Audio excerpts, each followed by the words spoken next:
মালটা কিনে নিয়ে আসছি একজন বৃদ্ধ লোকের কাছে। উনি বলতেছে প্রচুর মিষ্টি। আমি তো বললাম না, মিষ্টি তো আমি খাবো না, একটু টক মিষ্টি না হলে কি ভালো লাগে? পুরো মিষ্টিটা ভালো লাগে না, আবার পুরো টকও আমি খেতে পারি না, আমি টক খাওয়া আমার অনেক জন্য কষ্টের। তাই নিয়েছি যেন একটু টক হয়, একটু মিষ্টি হয়। প্রচুর ভিটামিন সি খেতে হবে, ডাক্তার বলেছে আমাকে ভিটামিন সি খাবেন।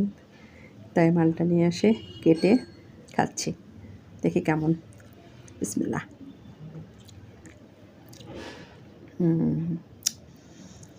মিষ্টি বলছিল, কথাটা সঠিক নয়, পুরো ফলটাই টক এবং প্রচুর টক। কষ্ট হলেও খেতে হবে, লেবু মনে করে খাচ্ছি। ওফ, অনেক টক। আমাকে বলছে এত মিষ্টি। যাক, ওনার জায়গা উনি ঠিক, আমার জায়গা আমি ঠিক, বুঝে শুনে নিতে হবে। উনি বিক্রির জন্য বসছে।